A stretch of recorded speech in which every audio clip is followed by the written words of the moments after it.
Hello students, आज हम lecture number 4 पे आ गए हैं और सम बेसिक कंसेप्ट में कुछ कंसेप्ट्स को पढ़ते पढ़ते हमने काफ़ी कुछ कवर कर लिया बेटा।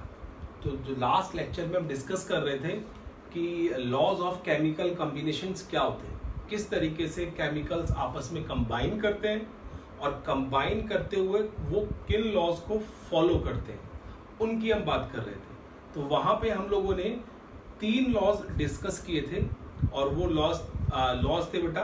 पहला था law of conservation of mass और सेकंड था law of constant composition, third था बेटा आपके पास law of multiple proportion. Now we are left with 2 more laws. हमारे पास 2 और लॉज बचे हो बेटा, क्लियर है। तो सीबीएसई बोर्ड में इनमें से एक सिलेबस में है और दूसरा सिलेबस में नहीं है। तो जो सिलेबस में नहीं है पहले हम उसको करेंगे एंड उसके बाद बेटा वो करेंगे जो सिलेबस में है, क्योंकि ये कंपटीशन का पार्ट है। कंपटीशन में कई बार इस चीज को पूछ लिया जाता है, इस लॉ को पूछ लिया जाता है और दोनों ही इजी है, बहुत मुश्किल लॉज नहीं है, दोनों ही इजी है। बस आपको ध्यान रखना है, समझने की कोशिश करनी है किस तरीके से दिए जा रहे हैं बेटा लॉ और इनके पीछे मोटिव क्या है। तो उसके बेसिस पे आप इन सब चीजों को क्लियर कर लोगे बेटा। चलो स्टार्ट करते हैं आज का लेक्चर नंबर 4 बेटा। देखिए आज हम पढ़ेंगे 4th लॉ बेटा। 3 लॉ मैंने आपको बताया कवर कर चुके हम लोग and today we are going to start the 4th law and that is law of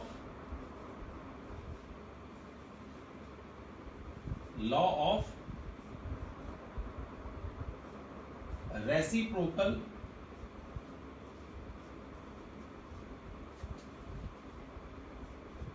proportional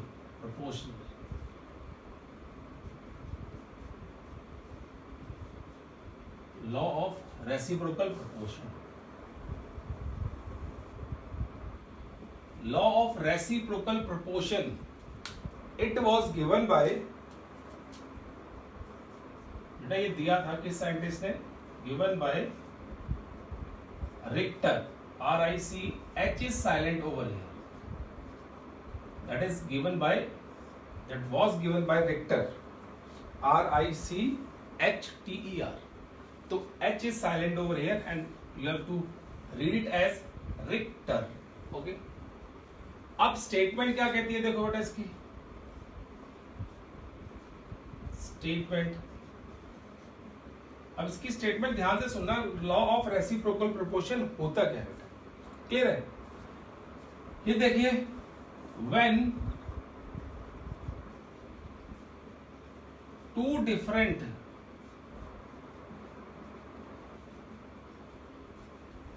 elements combine with the fixed mass of third element, fixed mass of third element, then the ratio of their compound will be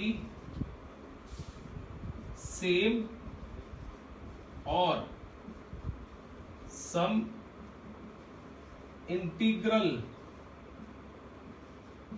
multiple of the ratio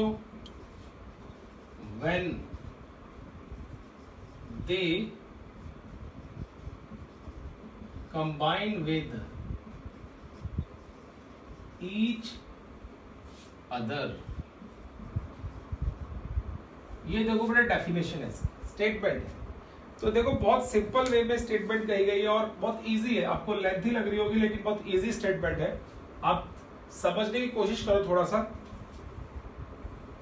इसने कहा है कि 2 element है, अलग अलग 2 element है। Let it be these are the 2 elements, okay. These 2 elements combine with the third element. ये third element है, this finger is the third element. जब वो कंबाइन करते हैं, जैसे ब्लैक मार्कर इस फिंगर से कंबाइन करेगा, it will form one compound, and जब ये रेड मार्कर इससे कंबाइन करेगा इस फिंगर से, it will form another compound. तो इस फिंगर का मास फिक्स्ड होगा, ये फिक्स्ड मास से कंबाइन करेंगे बेटा। इसका मास वेरिएबल हो सकता है, इसका वेरिएबल हो सकता है, इसका फिक्स होगा। तो ये जो लोग कंपाउंड जो बनाएंगे, ये बना लिया कंपाउंड, इसने बना लिया कंपाउंड। जब ये दोनों कंपाउंड बनाएंगे, जो इनके कंपाउंड की रेशियो होगी दैट विल बी सेम और some integral multiple of the ratio between the two atoms when they combine with each other, जब ये आपस में कंबाइन करेंगे। क्लियर है?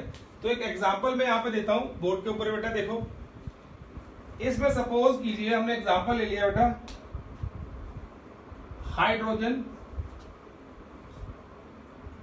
Sulphur and oxygen. ये दो एलिमेंट हैं जिनका जिक्र मैंने स्टेटमेंट में सबसे पहले किया है। When two different elements S and O combine with the fixed mass of third element, that is hydrogen. ये हाइड्रोजन क्या बेटा हमारे पास? Third element. Then the ratio of their compound will be same or some integral multiple of the ratio when they combine with each other. Ratio of their compound मतलब बेटा देखो, ये दोनों कंबाइन करके और जब ये कंबाइन करेंगे आपस में, तो दे will give you H2S, hydrogen sulphide, जिसको आप सीवरेज गैस भी बोलते हो, and it will give you H2O, water बेटा। तो यहां पे देखो, चेक करो बेटा, इसमें यहां पे भी दो एटम है H के और यहां पे भी दो एटम है H के। इसका मतलब क्या है बेटा? 2 grams of hydrogen, 2 gram hydrogen दोनों से कंबाइन कर रही है, एस से भी और ओ से भी बेटा। क्लियर है? 2 gram of hydrogen combined with S as well as O. तो ये आ गया बेटा। अब कहता है कि जो ये कंपाउंड बना रहे हैं, इन कंपाउंड में एच तो सेम है, then we have to find out the ratio of S and O.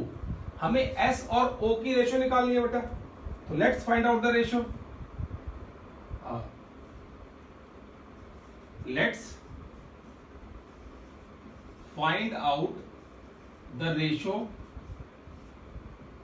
between S and O in H2S and H2O respectively. Done बेटा। देखो कैसे करेंगे, S और O की रेशियो क्या आएगी बेटा? S का मास कितना है यहाँ पे? 32 और O का मास कितना है? 16। Then this ratio will be 2:1। ये हमारा पहला केस आ गया बेटा। उसने बोला था कि when they the ratio of their compound will be same or some integral multiple। अब ये जो कंपाउंड की रेशियो इन दोनों की बेटा क्या आ गई? 2:1 आ गई। अब हमें निकालना है कि ये दोनों जब आपस में कंबाइन करेंगे, जब ये दोनों आपस में कंबाइन करेंगे बेटा, तो चांसेस है हमारे पास क्या बन जाए? SO2, sulphur dioxide. मैं दूसरा केस भी बता दूंगा आपको इसका, ठीक है? SO2 बन सकता है बेटा यहाँ पे। अब देखो जब SO2 बनेगा तो इस SO2 में आपको रेशियो लेनी है बेटा। यहां पे लिखता हूं बेटा मैं, रेशियो इन SO2 बेटा, किसकी? सल्फर और ऑक्सीजन की। सल्फर के कितने एटम है बेटा इसमें? 1, दैट विल बी 32। ऑक्सीजन कितने हैं बेटा? 2, 32। तो इन दोनों की रेशियो क्या आ गई बेटा इस कंपाउंड के अंदर? 1:1। डन। अब देखो ये इन दोनों कंपाउंड के अंदर रेशियो है when they are combining with each other, जब वो आपस में एक दूसरे के साथ कंबाइन कर रहे हैं। और ये रेशियो है बेटा जब वो एक fixed mass of another element के साथ कंबाइन कर रहे हैं। तो हम इन दोनों की रेशियो ले लेंगे बेटा। नाउ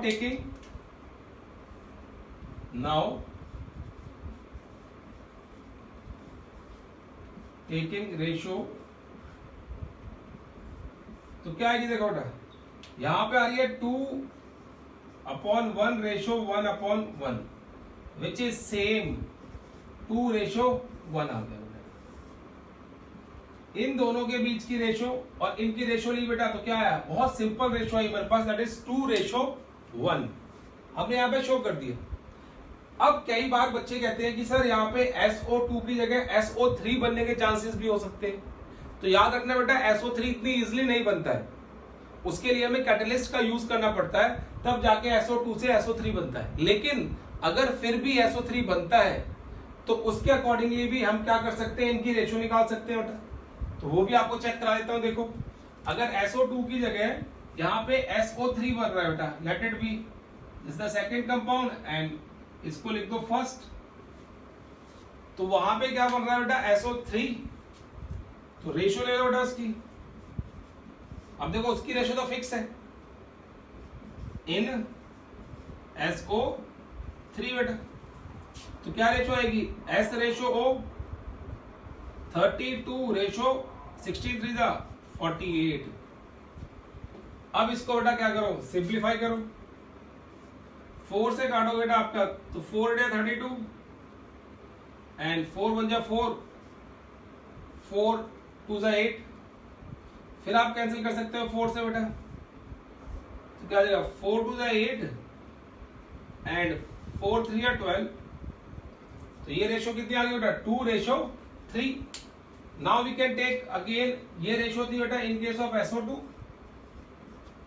अब हम ले सकते हैं रेशो बेटा, now taking ratio of SO3 बेटा, SO3 की ले रहे हैं।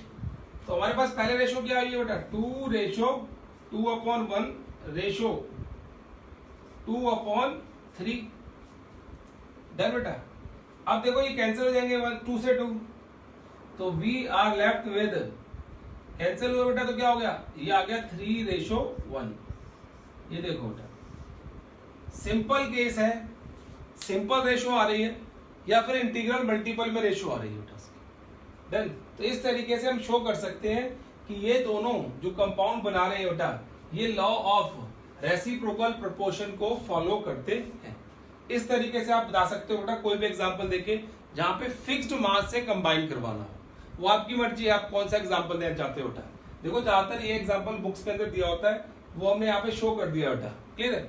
इसके अलावा कोई और एग्जाम्पल भी आप कंसिडर कर सकते हो, उसमें कोई दो राय नहीं है बेटा, ठीक है, उसमें क्या है, कोई दो राय नहीं। जैसे अगर आप कोई और एग्जांपल लेना चाहो बेटा, तो आप C और H और O के बीच का एग्जांपल लेके देख लो, जहां पे आपके पास क्या हो, फिक्स्ड अमाउंट आए एक एलिमेंट का। बस एग्जांपल वो लेना है जहां पे एक एलिमेंट का अमाउंट क्या है बेटा, फिक्स है, और वो दूसरों के वेरिएबल अमाउंट से रिएक्ट कर सकता है। तो जिस भी केस का एग्जांपल लोगे, वहां पे एक बात याद रखना कि जो थर्ड एलिमेंट होगा उसका मास दोनों केसेस के अंदर बेटा सेम आना चाहिए। उसका मास दोनों केसेस के अंदर क्या आना चाहिए बेटा, सेम आना चाहिए, तब जाके आप एग्जांपल ले पाओगे बेटा, अदरवाइज एग्जांपल सही नहीं होगी बेटा उसमें। डन बेटा, क्लियर है केस। तो ये याद रखना आप कि क्या केस आता है। जैसे मैं आपको C, H और O का एग्जांपल दे रहा था, तो वो भी आप एक बार देख लो बेटा यहाँ पे कि क्या रहता है। एग्जांपल की बात कर रहे थे बेटा इसी में, लॉ ऑफ रेसिप्रोकल प्रोपोर्शन में। तो देखो आप एग्जांपल खुद भी बना सकते हो, चेक कर सकते हो, बस थोड़ा सा ध्यान रखना है कि इसके पीछे बेसिक लॉजिक क्या है, बेसिक कंसेप्ट हम क्या यूज कर रहे हैं बेटा।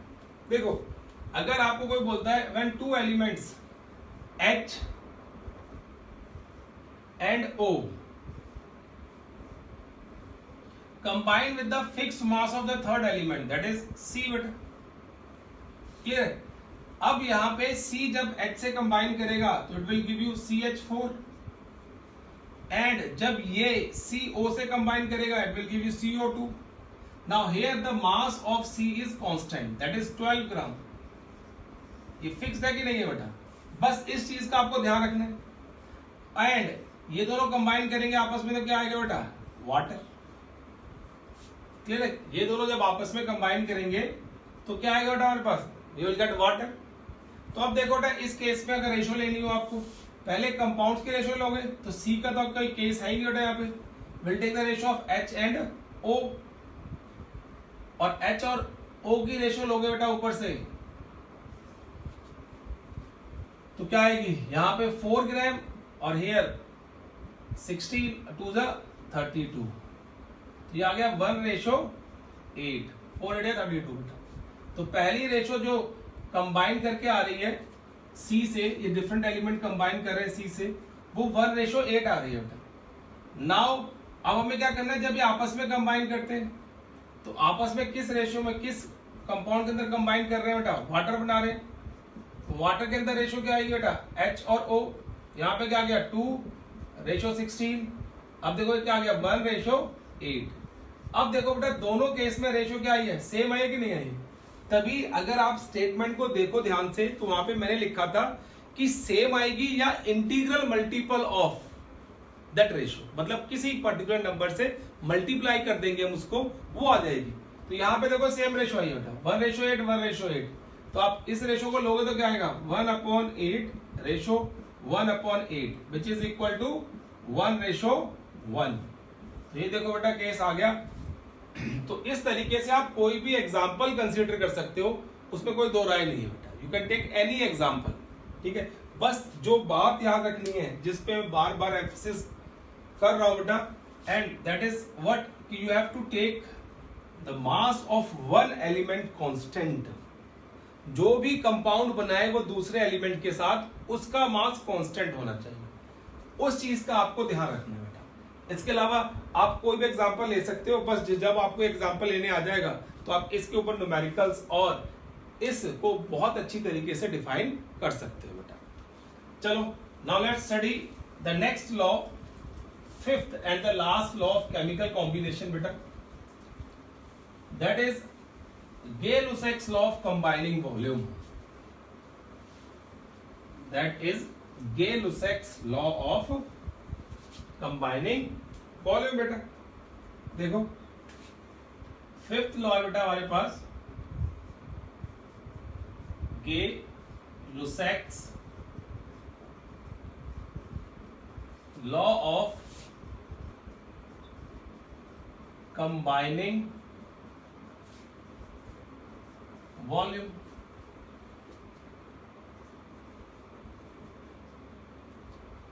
Gay-Lussac's law of combining volume। देखो this law was given by, ऊपर लिखा हुआ है Gay-Lussac's, it is given by this scientist. यहां पे जो आपको बात याद रखनी है बेटा, this law is applicable to gases only। ये लॉ सिर्फ और सिर्फ गैसेस पे एप्लीकेबल है बेटा, गैसेस के अलावा किसी पे भी एप्लीकेबल नहीं होता। लिक्विड पे लगा दोगे नहीं होगा बेटा, सॉलिड पे लगा दोगे नहीं होगा, रिजल्ट में भी डिफरेंट। ओके, तो क्या होगा, this law is applicable to gases only बेटा, गैसेस पे एप्लीकेबल होता है। अब स्टेटमेंट दे बेटा इसकी, What is the statement of this law? क्या कहता है बेटा ये लॉ? ये लॉ कहता है when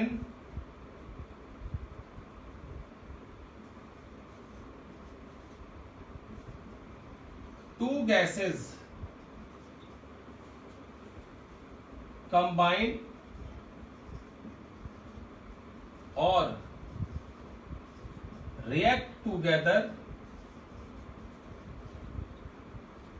when two gases combine or react together, they in a chemical reaction, in a chemical reaction they do so in terms of volume, then the ratio of volume of two gases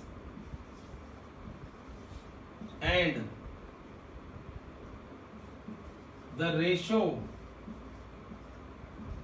with the volume of product will be simple ratio under similar condition of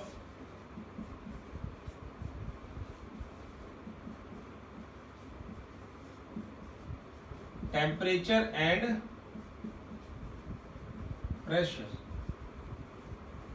similar condition of temperature और pressure होनी चाहिए बेटा। देखो बहुत ही easy law था, इसमें कुछ नहीं करना आपको।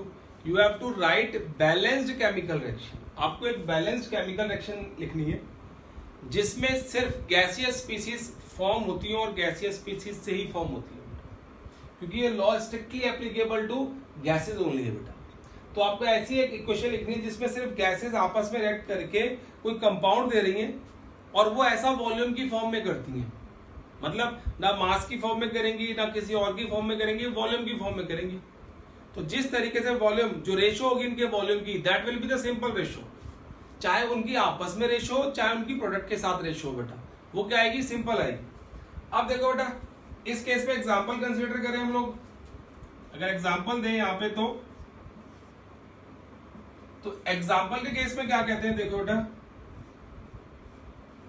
H2 plus Cl2 will give you 2HCl. H2 plus Cl2 will give you 2HCl. अब देखो बेटा यहाँ पे क्या है? 1 volume of H2 combine with 1 volume of Cl2 to give us 2 volume of HCl बेटा। ठीक है, अब इनमें रेशो क्या होगी? देखो बेटा तो हम क्या कहेंगे? 1:1:2। देखो सिंपल होल नंबर रेशो आ रही है कि नहीं आ रही? तो इस तरीके से कोई भी बैलेंस केमिकल रिएक्शन लिखो, लेकिन कंडीशन अप्लाइड क्या है बेटा? यहाँ पे ये गैसेस स्टेट में होनी चाहिए। पहले बता दिया बेटा कि ये गैसेस के लिए एप्लीकेबल है। This law is strictly applicable to gases only. जितनी भी गैस है बेटा उनके लिए एप्लीकेबल होगा under similar condition of temperature and pressure. Pressure और टेम्परेचर की कंडीशन वहां पे सिमिलर होनी चाहिए, ये भी याद रखना, सेम होनी चाहिए। अब देखो बेटा ये आ गया। अब और भी कोई एग्जाम्पल कंसिडर कर सकते हो, जैसे बेटा एक और एग्जाम्पल लिखवा देता हूं मैं यहाँ पे आपको। N2 plus 3H2 will give you 2NH3 बेटा। N2 plus 3H2 will give you 2NH3। ये भी क्या है बेटा? गैस। ये भी क्या है? गैस। और ये भी क्या बन रही है बेटा? गैस। अब देखो यहां पे हम कैसे पढ़ेंगे? 1 volume of nitrogen combines with 3 volume of hydrogen will give you 2 volume of ammonia। Done बेटा। तो अब कैसे करेंगे? देखो इसको रेशो क्या आएगी? 1:3:2 बेटा। देखो सिंपल रेशो आ रही है।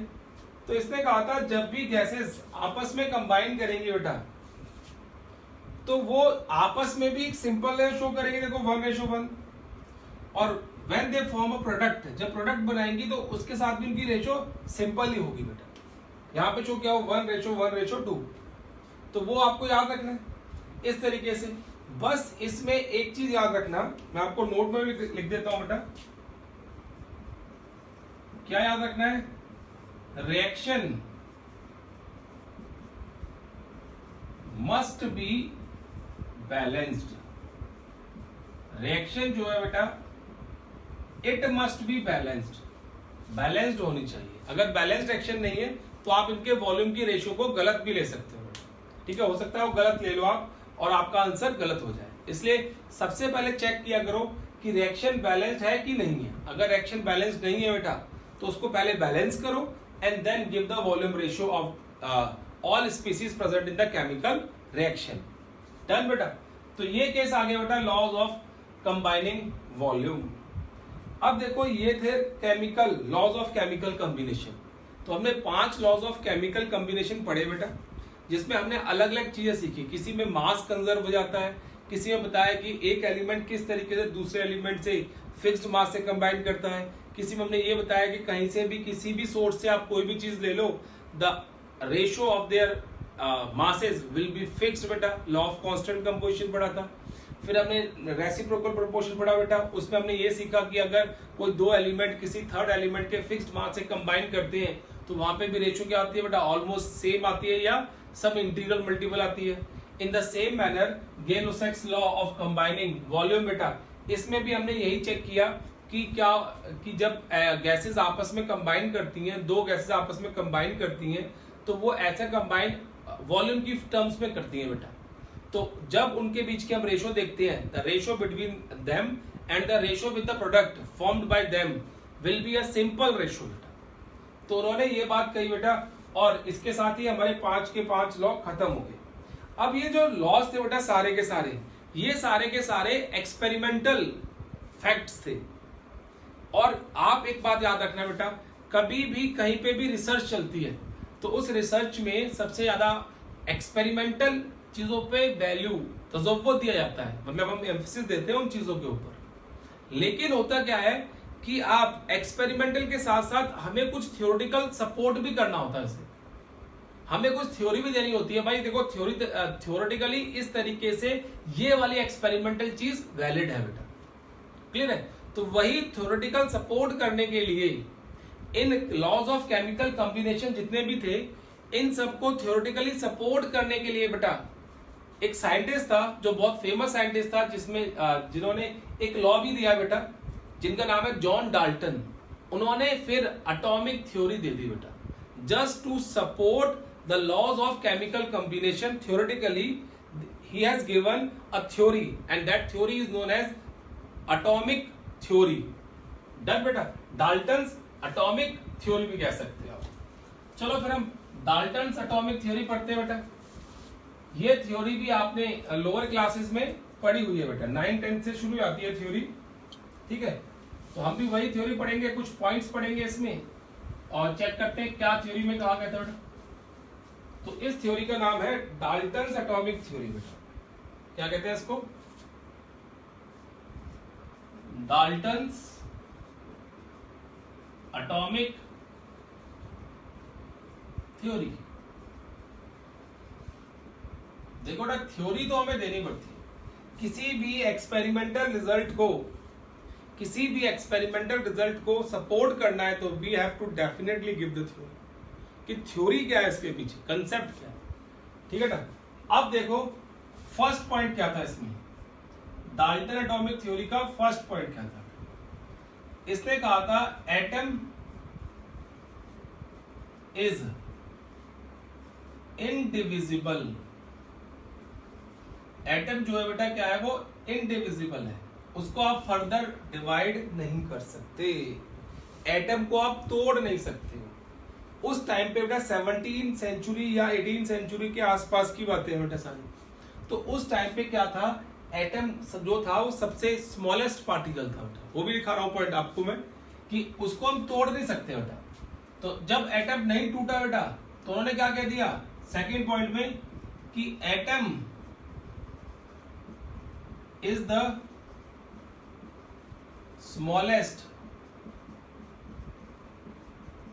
Particle of matter. किसी भी मैटर का सबसे जो स्मॉलेस्ट पार्टिकल होगा बेटा दैट इज एटम, वो एटम होगा। इस तरीके शो कर दिया। थर्ड पॉइंट बताया बेटा उसने, atoms of same elements, atoms of same elements will have same size, shape, mass, etc। कि अगर किसी भी एक एलिमेंट के एटम है बेटा, जैसे मैंने ले लिया आयरन ले लिया बेटा, अब आयरन के मैं एटम चेक कर रहा हूं, तो हमने कहा कि जितने भी आयन के एटम होंगे उनका साइज भी सबका सेम होगा। शेप भी सेम होगी बेटा उनकी, और मास भी सेम ही होगा। क्लियर? थर्ड पॉइंट उसने ये दिया। फोर्थ पॉइंट क्या दिया बेटा, देखो, atoms of different elements, atoms of different elements will have different size, shape and mass। अगर डिफरेंट एलिमेंट्स के एटम है, जैसे बेटा उसने बोल दिया कि हमारे पास सोडियम है, मैग्नीशियम है, तो सोडियम और मैग्नीशियम अलग अलग एलिमेंट है ना, तो अगर आप सोडियम के एटम लोगे तो उसका साइज अलग होगा, शेप अलग होगी, मास अलग होगा। इसी तरीके से मैग्नीशियम लोगे तो मैग्नीशियम का भी साइज, शेप और मास अलग अलग होगा बेटा। तो अगर एलिमेंट एटम्स डिफरेंट एलिमेंट है बेटा, तो डिफरेंट शेप साइज आएगा। अगर सेम एलिमेंट है तो same size, shape and mass आएगा बेटा। क्लियर है?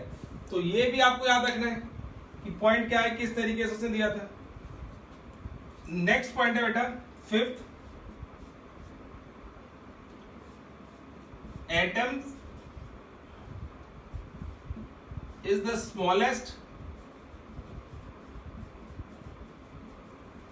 Unit which take part in any chemical reaction। RXN बेटा stand for reaction, okay, short form है इसकी।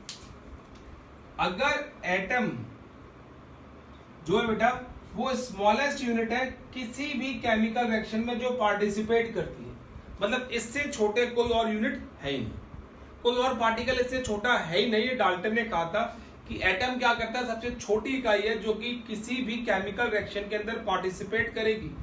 इसे कोई छोटी इकाई है, छोटी यूनिट नहीं मिलती है बेटा, तो ये स्मॉलेस्ट है।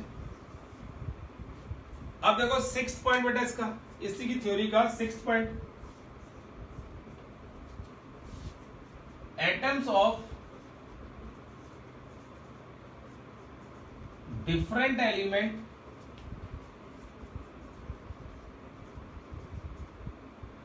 elements combined in fixed ratio to give compound atom, to give compound atom। Nowadays beta we call them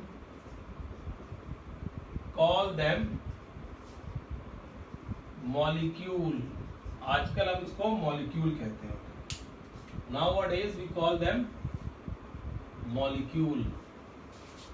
clear बेटा केस? तो atoms of different element combined in a fixed ratio two give compound atom, आजकल हम इनको molecules बोल देते हैं। Clear है? तो ये इसका सिक्स्थ पॉइंट था। सेवंथ पॉइंट देखो बेटा, atom is neither created nor destroyed। Atom जो होता है बेटा ना ही क्रिएट किया जा सकता है ना ही डिस्ट्रॉय किया जा सकता है।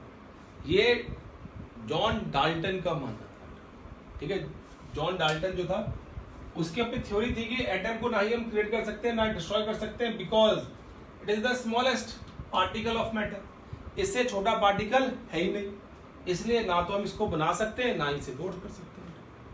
क्लियर है केस? ना इससे बना सकते हैं और ना ही क्या कर सकते हैं, तोड़ सकते हैं। डन। तो ये कुछ पॉइंट दिए थे बेटा डाल्टन्स एटॉमिक थ्योरी की, लेकिन इस थ्योरी में कुछ लिमिटेशंस थी बेटा।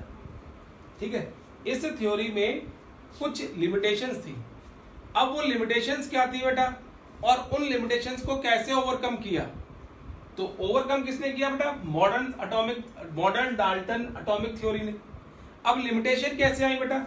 लिमिटेशन आने के पीछे रीजन था कुछ नए साइंटिस्ट का आ जाना, बोलते हैं ना कि जैसे जैसे बेटा टाइम बढ़ता रहता है, नए नए साइंटिस्ट आते रहते हैं और रिसर्च करते रहते हैं। अब जब वो रिसर्च करते हैं तो नए नए कंसेप्ट उभरते हैं।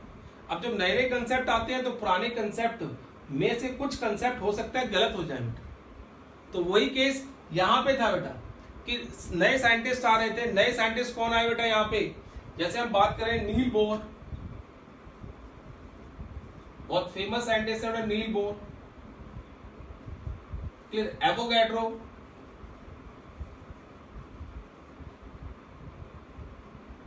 ये नए साइंटिस्ट हैं। ये आ रहे थे जब रिसर्च कर रहे थे, तो उस केस के अंदर बेटा इन्होंने कुछ थ्योरी के पॉइंट को गलत साबित कर दिया। जे थॉमसन, बहुत इंपॉर्टेंट नाम बेटा, जे थॉमसन। ये कुछ ऐसे साइंटिस्ट हैं जिन्होंने इसमें से कुछ थ्योरी के पॉइंट्स को गलत कर दिया बेटा। और जब गलत किया तो फिर क्या हुआ, डाल्टन ने फिर मॉडर्न एटॉमिक थ्योरी दी बेटा। क्या दी फिर डाल्टन ने, modern atomic theory. Then he has given modern atomic theory. ठीक है, अब मॉडर्न एटॉमिक थ्योरी में कौन कौन से पॉइंट्स आते हैं बेटा, और उन पॉइंट्स को हम किस किस तरीके से डिस्कस करेंगे, और कौन कौन से पॉइंट हमारे पीछे वाली थ्योरी के, जो डाल्टन एटॉमिक थ्योरी थी उसके फेल हो गए थे, उनकी बात करते हैं बेटा। अब देखो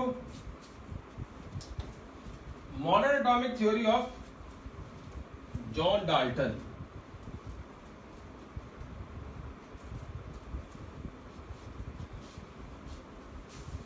मॉडर्न एटॉमिक थ्योरी की बात करेंगे ना, विल डिस्कस। चलो इसको ऊपर लिख देते हैं, modern atomic theory. To talk about modern atomic theory, modern atomic theory बेटा, या to talk about modern atomic theory, तो हम क्या कहेंगे, देखो बेटा इसमें पहला पॉइंट था डाल्टन एटॉमिक थ्योरी के अंदर, that was atom is indivisible. हम एटम को तोड़ नहीं सकते, लेकिन सर जे थॉमसन ने एक्सपेरिमेंट करके ये प्रूव किया कि एटम को हम फर्दर डिवाइड कर सकते हैं सब एटॉमिक पार्टिकल्स के अंदर। तो हम क्या बोलेंगे, atom can be further divided into sub atomic particles, sub atomic particles like electron, protons and neutrons। Sub atomic particles में हमने क्या कर दिया बेटा, उनको डिवाइड कर दिया, और क्या बोला उनको, इलेक्ट्रॉन, प्रोटॉन एंड न्यूट्रॉन। और जो मेन इसके पीछे हाथ था बेटा जिस बंदे का, he was J Thomson. J Thomson है बेटा, इसके बारे में डिटेल में पढ़ेंगे नेक्स्ट चैप्टर में, जे थॉमसन। देन सेकंड देखो बेटा क्या कहा था इन्होंने, सेकंड की बात करें हम लोग तो हम कहेंगे बेटा यहाँ पे atoms of same element may have different shape, size and mass। जितने भी एटम्स है बेटा सेम एलिमेंट के, तो उन्होंने कहा कि उनका साइज, शेप और मास डिफरेंट हो सकता है, डिफरेंट हो सकता है। जैसे यहाँ पे वो एक केस आया था, तो यहां पे हमने ये बताया। अब ये केस क्यों आया बेटा, बिकॉज उस टाइम तक आइसोटोप्स डिस्कवर हो गए थे। क्या हो गए थे, आइसोटोप्स डिस्कवर हो गए थे। और आइसोटोप्स क्या होते हैं? Atoms having same atomic number but different mass number.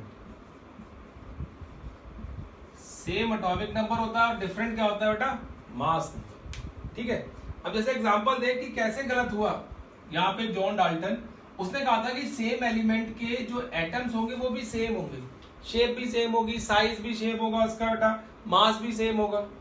लेकिन जब और थ्योरी आई बेटा तो पता चला कि कार्बन जैसे है, एग्जांपल इरोटा में कार्बन की बात करते हैं अगर हम लोग, तो carbon exist in 3 isotopic form C12, C13 and C14। ये हम डिस्कस कर चुके हैं पहले भी, और इनका एटॉमिक नंबर तीनों का सेम है। देखो बेटा, atomic number is same, that is 6, but the mass number is different. Mass number क्या डिफरेंट है? तो मास क्या हो गया बेटा? यहाँ पे डिफरेंट हो गया। जब मास डिफरेंट होगा तो साइज डिफरेंट होगा, साइज डिफरेंट होगा तो शेप भी डिफरेंट होगा। तो इस आइसोटोप की डिस्कवरी की वजह से ये वाला जो पॉइंट था, थ्योरेटिकल पॉइंट था जॉन डाल्टन का, वो गलत साबित हो गया था। तो उसमें मॉडिफिकेशन कर दी गई थी कि अगर कोई सेम काइंड ऑफ कोई एक एलिमेंट है, उसके एटम्स के मास, साइज, शेप ये भी डिफरेंट डिफरेंट हो सकता है, कोई प्रॉब्लम वाली बात नहीं है। क्लियर? अब देखो थर्ड पॉइंट इसी में, if we talk about third point, atoms of different element, atoms of different elements may have same size, shape and mass।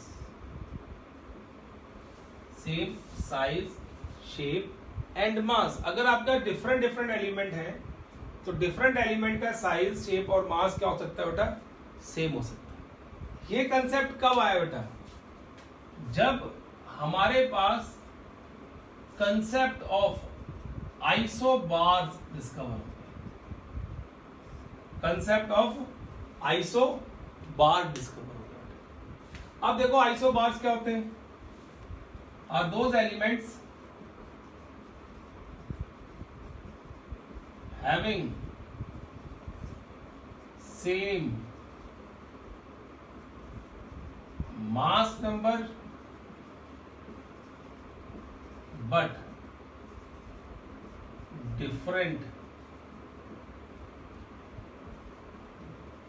atomic number।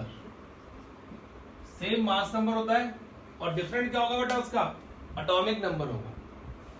अब देखो बेटा यहाँ पे एग्जांपल यहाँ पे कंसीडर करें तो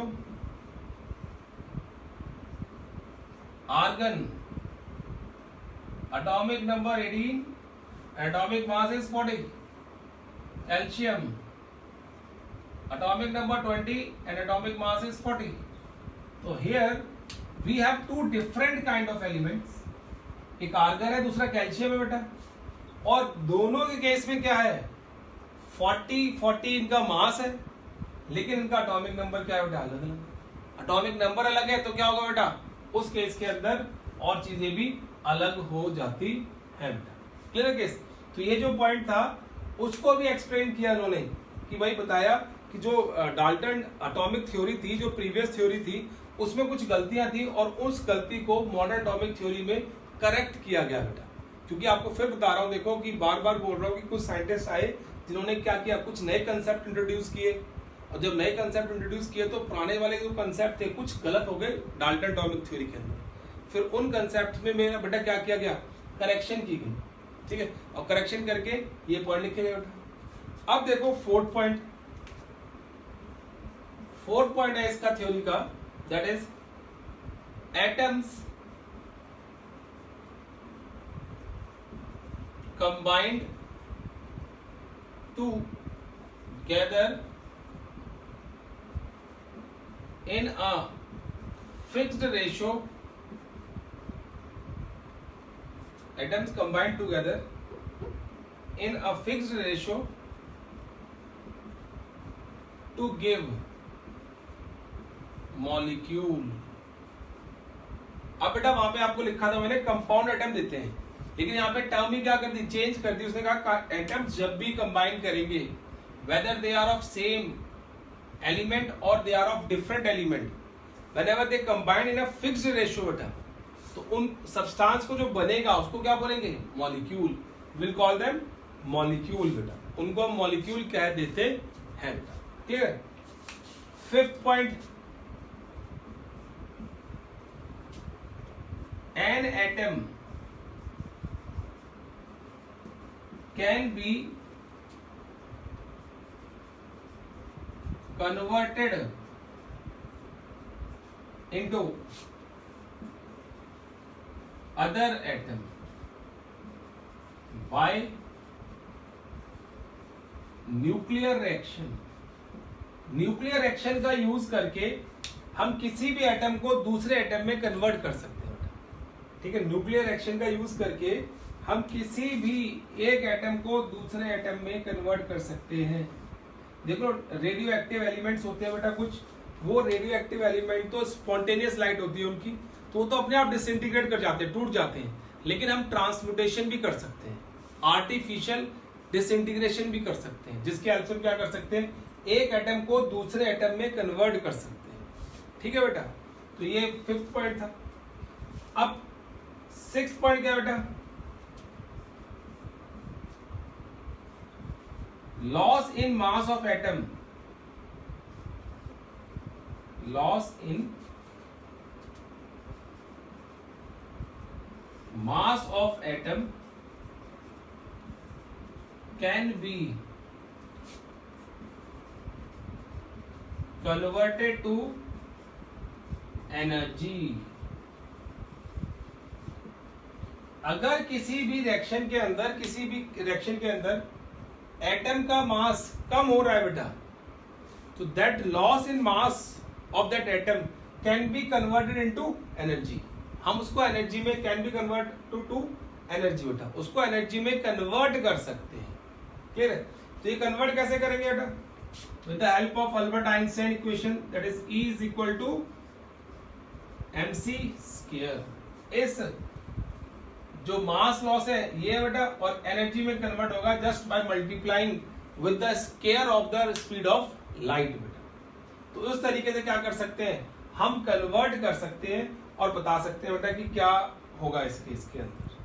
तो ये देखिए मॉडर्न एटॉमिक थ्योरी में इस तरह के कुछ कंसेप्ट दिए गए, जहां पे थ्योरी जो डाल्टन एटॉमिक थ्योरी थी उसमें चेंजेस आए काफी बेटा, क्योंकि नए नए एक्सपेरिमेंट हो रहे थे. आपको फिर बोल रहा हूं, उसकी वजह से चेंजेस आए. अब सारे के सारे साइंटिस्ट बेटा देखो, आजकल तो रिसर्च करने में बहुत मुश्किल है बेटा. कोई नई चीज इजाद करना, इन्वेंट करना, डिस्कवर करना, फाइंड आउट करना थोड़ा मुश्किल काम हो गया, बिकॉज बहुत सारी रिसर्च हो चुकी है. और ज्यादातर जो रिसर्च हुई है बेटा केमिस्ट्री की फील्ड के अंदर, वो वर्ल्ड वॉर के अंदर हुई है. First world war and second world war में तो मैक्सिमम रिसर्च हुई है बेटा केमिस्ट्री में. और ये रिसर्च जर्मन में ज्यादा हुई है. हिटलर ने बेटा बहुत रिसर्च कराई थी. वो एक हमारे लिए डूम्स पीरियड था, लेकिन उसके बावजूद भी वहां पे केमिस्ट्री बहुत ग्रो की थी बेटा. चाहे वो डिस्ट्रक्टिव रिसर्च थी, लेकिन रिसर्च बहुत अच्छी हुई है. एटम बॉम्ब वगैरह जो बने हैं बेटा with the help of this particular equation, ये भी वहीं से आए. हिटलर ने बहुत ही ज्यादा स्ट्रिक्टली अपने साइंटिस्टों को बेटा हिदायत दी थी कि they need something, German need something. तो वहां पे क्या हुआ था, तब उनके साइंटिस्ट ने बहुत मेहनत की. पॉइजनस गैसेस बेटा बहुत आई, बहुत सारे केमिकल्स आए, एटॉमिक बॉम्ब बेटा वहां पे बना. तो उस टाइम पे during that period 39 to 45 world war के केस में बेटा जो चल रही थी, उस पीरियड के अंदर क्या हुआ, बहुत सारी केमिस्ट्री में रिसर्च की गई थी. तो वही पीरियड बेटा हम बोलते हैं 39 to 45. तो रिसर्च चलती रहती है, काम चलते रहते हैं. तो पहले रिसर्च करने को बहुत कुछ होता था बेटा, क्योंकि पहले इंस्ट्रूमेंट धीरे धीरे करके आते हैं. जैसे आप बेटा कोई भी चीज ले लो, आप आज से 20 साल पहले पहुंच जाओ, तो मोबाइल का भी केस अगर डिस्कस करें तो हमारे पास बहुत छोटे मोबाइल होते थे और उसमें रिंगटोन अजीब सी होती थी बेटा, और विदाउट कैमरे होते थे. आजकल क्या है, हाईटेक मोबाइल है और with good quality of camera. तो वो केस आपको याद रखना पड़ता है। तो रिसर्च जितनी होगी उतनी आप डेवलपमेंट चले जाओगे, और आप पुरानी वाली चीजों को क्या कर दोगे, डिस्कार्ड कर दोगे, छोड़ दोगे बेटा उन्हें। तो इसी तरीके से रिसर्च होती है। अब देखो बेटा, जब मॉडर्न एटॉमिक थ्योरी आई तो मॉडर्न एटॉमिक थ्योरी में गैसेस के बारे में बहुत बातें होने लग गई थी बेटा, कि गैसेस वॉल्यूम में कंबाइन करती हैं, गैसेस किस तरीके से कंबाइन करेंगी, क्या होगा, कैसे होगा बेटा। तो क्या हुआ, फिर साइंटिस्ट ने क्या किया बेटा, एवोगैड्रो साइंटिस्ट ने एक लॉ दिया, लेकिन उनसे पहले, एवोगैड्रो से पहले एक और साइंटिस्ट थे बेटा जिनका नाम था बर्जेलियस। इनका नाम क्या था बेटा, बर्जेलियस। देखो बर्जेलियस, इसको बोलते हैं हाइपोथेसिस। हाइपोथेसिस इन्होंने क्या कहा बेटा, कहते हैं कि बहुत सारे एक्सपेरिमेंट करने के बाद, देखो केमिस्ट्री में एक्सपेरिमेंट बहुत करने पड़ते हैं, क्योंकि केमिस्ट्री जो है वो इंपेरिकल सब्जेक्ट है। इंपेरिकल का मतलब क्या होता है कि एक्सपेरिमेंटल रिजल्ट्स को हम किताबों में लेके आए, क्लियर, कोई डेरिवेशन नहीं होती, एक्सपेरिमेंटल रिजल्ट्स आते हैं। तो मैक्सिमम नंबर ऑफ एक्सपेरिमेंट किए जाते हैं केमिस्ट्री के इसके, क्लियर, और उनके बाद रिजल्ट लिखे जाते हैं बेटा। तो इसी तरीके से बर्जेलियस ने भी बहुत कीनली स्टडी किया वॉल्यूम्स को बेटा गैस के, और किस तरीके से चेंज होता है प्रेशर और टेम्परेचर पे, वो स्टडी किया। क्या क्या फर्क पड़ता है बेटा उनके ऊपर, वो स्टडी किया। तो उसी के अकॉर्डिंगली उसने फिर एक हाइपोथेसिस दे दी बेटा, एक लॉ दे दिया, और वो लॉ क्या था, देखो, under similar condition, under similar condition of temperature and, बेटा मैं टेम्परेचर की शॉर्ट फॉर्म लिख देता हूं बार बार, temperature and pressure equal volume of all gases, equal volume of all gases will have equal number of atoms। अब देखो कितनी बड़ी बात कही बेटा उन्होंने कहा कि अगर आप किन्हीं भी गैसेस के अंदर उन गैसेस का टेम्परेचर और प्रेशर कांस्टेंट कर देते हो, सेम कर देते हो, और 2 गैसेस ले रहे हो या 3 गैसेस ले रहे हो, 4 गैसेस ले रहे हो, जो भी गैसेस ले रहे हो, और उनका इक्वल वॉल्यूम कंसीडर कर रहे हो, तो उसके अंदर इक्वल नंबर ऑफ एटम्स होंगे बेटा। क्या होंगे, इक्वल नंबर ऑफ एटम्स होंगे। ये उन्होंने एक बात कही थी बेटा, ठीक है। अब देखो एग्जाम्पल लेके थोड़ा कोशिश करते हैं जानने की इस चीज को।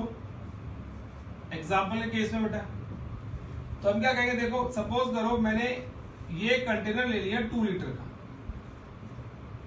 और ये कंटेनर ले लिया 2 लीटर का बेटा।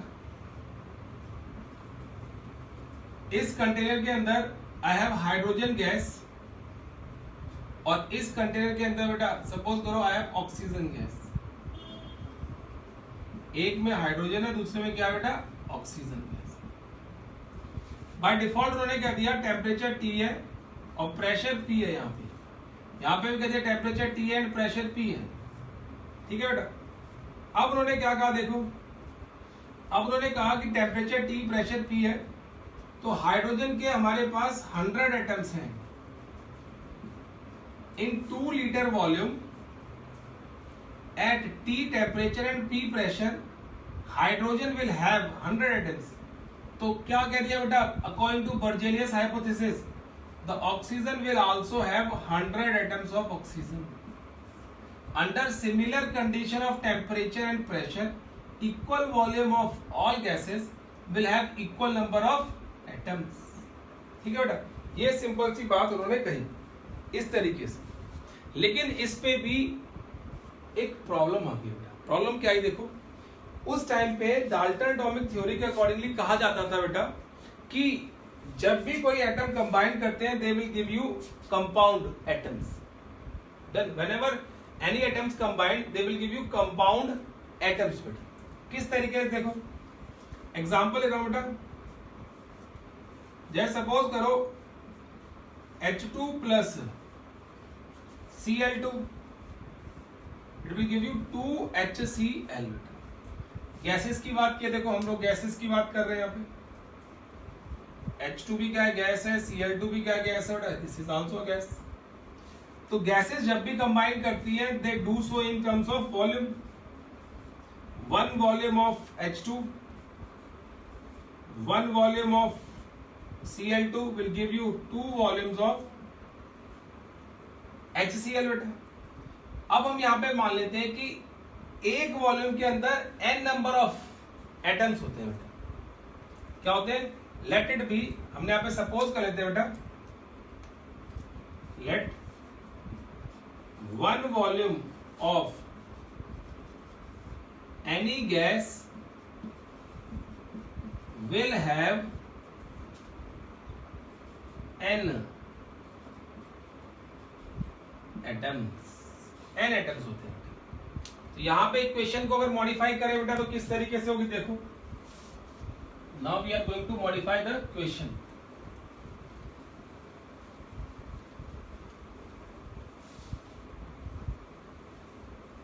मॉडिफिकेशन का केस आया तो किस तरीके से करेंगे, देखो बेटा हम कहेंगे यहां पे H2 प्लस Cl2 2HCl बेटा, ये केस आ गया। तो हम लिखते हैं n atoms of A, n atoms of Cl2 will give you 2n compound atoms of atoms, लिख लो बेटा, 2n compound atoms of HCl, ये बन गया बेटा। अब इसमें ये भी कह सकते हैं 1 atom of A, 1 atom of H2, 1 atom of Cl2 will combine to give you 2 atoms, 2 compound atom of HCl बेटा। डन। अगर हमें 1 कंपाउंड एटम बनाना हो तो then we have to take half atom of H2, half atom of Cl2 will give you 1 compound atom of HCl, 1 compound atom of HCl बन जाएगा बेटा, clear है। लेकिन according to Dalton atomic theory, according to Dalton atomic theory this is not possible. देखो बेटा, according to Dalton's atomic theory this is not possible, ये possible ही नहीं है बेटा कि एटम को हम आधा एटम में कन्वर्ट करते, कि आधा atom of H2 H and आधा एटम ऑफ Cl2 क्या करें, कंबाइन करें just to give you 1 compound atom of HCl। वहां पे पॉसिबिलिटी है ही नहीं। इसीलिए बेटा डाल्टन एटॉमिक के अकॉर्डिंगली हाफ एटम एग्जिस्ट नहीं करता बेटा। जब हाफ एटम एग्जिस्ट नहीं करेगा तो ये लॉ जो था बेटा, ये हाइपोथेसिस थी बेटा, वो फेल होगी। वो क्या होगी बेटा, फेल होगी। तो इसलिए बर्जेलियस हाइपोथेसिस ही रह गई, कभी वो लॉ नहीं बन पाया। हाइपोथेसिस का मतलब होता है काल्पनिक, कोई भी चीज जो सोची गई हो, जो सिर्फ सोची है, एक्सपेरिमेंट के बेस पे सोचने की कोशिश की है बेटा, क्लियर है केस। तो उस वजह से क्या हो गया बेटा, ये फेल हो गई, कंसेप्ट क्या हो गया, पूरे का पूरा फेल हो गया बेटा। तो इसके साथ ही इसका फायदा उठाया बेटा फिर किसने, बर्जेलियस हाइपोथेसिस का फायदा उठाया एवोगैड्रो ने। और एवोगैड्रो ने बहुत ही कीनली इस चीज को स्टडी करके ना इसको मॉडिफाई कर दिया, एवोगैड्रोज लॉ दे दिया बेटा फिर उसने। वैसे तो एवोगैड्रोज हाइपोथेसिस थी पहले, but after the correction of this hypothesis, Berzelius hypothesis बेटा, वो क्या बन गया, एक लॉ बन गया बेटा। तो उसको हम बोलते हैं एवोगैड्रोज लॉ बेटा। अब एवोगैड्रोज लॉ की बात करें, देखो बेटा यहां पे, तो इसने क्या चेंज किया, देखो under similar conditions of temperature and pressure, equal volume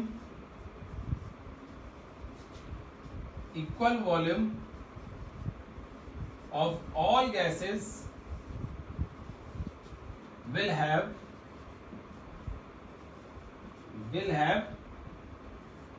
equal number of molecules. ये बेटा बस चेंज किया. देखो आप डेफिनेशन दोनों लिखी हुई है बोर्ड के ऊपर एंड यू कैन टैली. आप एक दूसरे के साथ टैली कर सकते हो. The difference is only of atom and molecule. और मॉलिक्यूल लिखने के बाद ये लॉ बन गया बेटा, जबकि बर्जेलियस ने कुछ और कहा था. उसके अकॉर्डिंग ये लॉ नहीं बन पाया था, लेकिन जब मॉलिक्यूल लिखा था बेटा लॉ बन गया.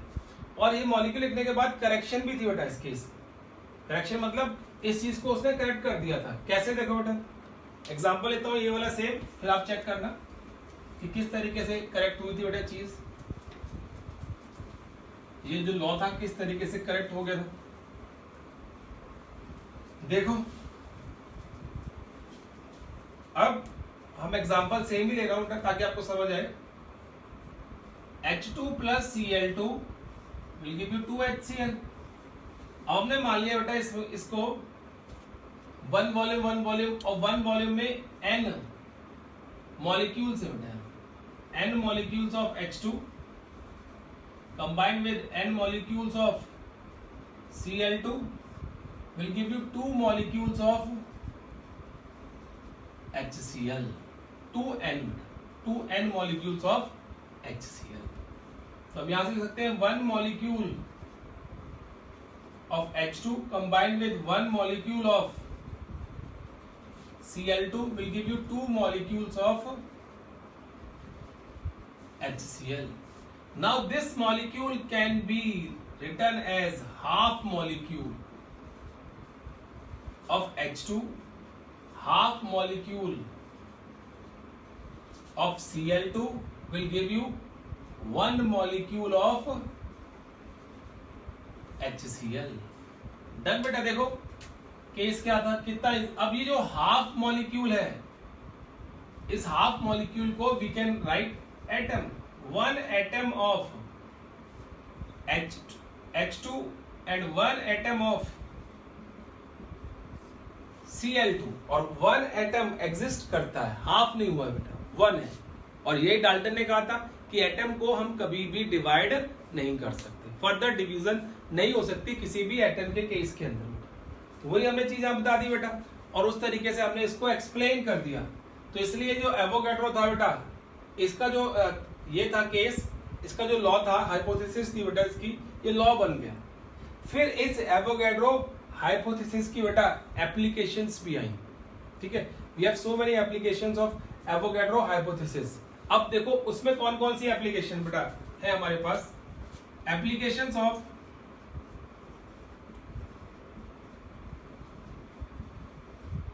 Avogadro law.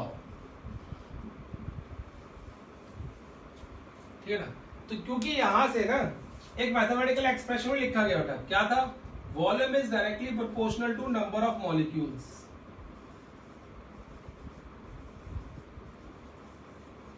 गैसियस मॉलिक्यूल्स की बात की थी बेटा. ये कहा गया था volume is directly proportional to number of molecules. तो उसके बाद क्या है बेटा, बहुत सारी एप्लीकेशन आई. फर्स्ट एप्लीकेशन क्या थी, देखो बेटा यहाँ पे पहली थी to calculate atomicity of molecule. Calculate atomicity of molecule. Atomicity का नंबर मतलब होता है बेटा, ये हम पढ़ चुके हैं, as we have studied in the lecture. तो आप वहां से इसको चेक कर लेना बेटा कि एटॉमिसिटी का मतलब क्या होता है. डन. तो जो एटॉमिसिटी हमने कैलकुलेट की थी वो with the help of Avogadro's law ही है बेटा. अब देखो second B, according to this Avogadro's law हमने एक कंसेप्ट निकाला बेटा, vapour density of any gas is equal to mass of gas of given volume divided by mass of hydrogen gas of same volume. जो हम ऊपर consider करेंगे जिस भी गैस का बेटा, वो नीचे सेम लेना पड़ेगा। ठीक है बेटा। अब देखो इसको ही फर्दर मैं कर रहा हूं। फर्दर क्या हो रहा है यहां पे, केस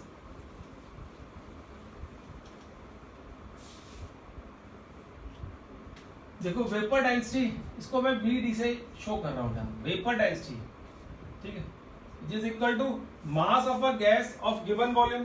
सपोज करो बेटा 1 वॉल्यूम अगर ऊपर लोगे तो 1 वॉल्यूम नीचे आएगा, अगर इसका 1 मॉलिक्यूल लोगे तो इसका भी 1 मॉलिक्यूल आएगा। तो मैं सीधा लिख रहा हूं मास ऑफ गैस, कितने का मास बेटा, 1 molecule. Mass of H2 gas, hydrogen gas, 1 molecule.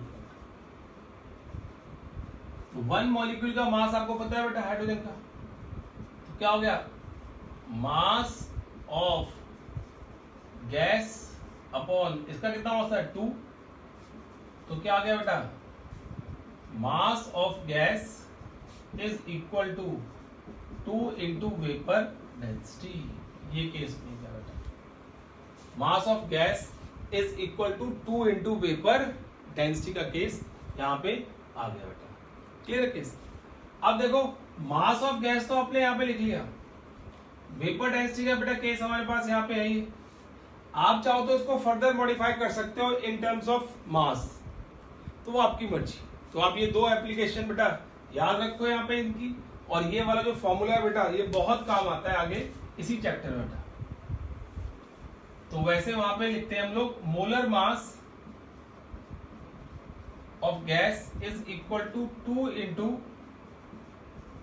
Vapour density. अगर किसी भी गैस का आपको मोलर मास निकालना है और उसकी वेपर डेंसिटी गिवन है, तो just multiply that vapour density bye 2 and you are able to calculate the molar mass of that particular gas बेटा। क्लियर है केस। तो ये केस था बेटा यहाँ पे जो खत्म हो गया। क्लियर है। अब देखो इस चैप्टर में हम आगे बढ़ेंगे नेक्स्ट लेक्चर के अंदर बेटा। आज हम लेक्चर यहीं पे खत्म करते हैं क्योंकि बहुत लंबा लेक्चर हो गया बेटा ये, और आपको ये सारी चीजें पढ़ लेनी है बेटा। अगर कोई डाउट आता है तो आप डाउट पूछ सकते हो मेरे से, ठीक है। तो कल आप इस वीडियो को देखना अपनी ऐप के ऊपर, and till then take care and bye bye।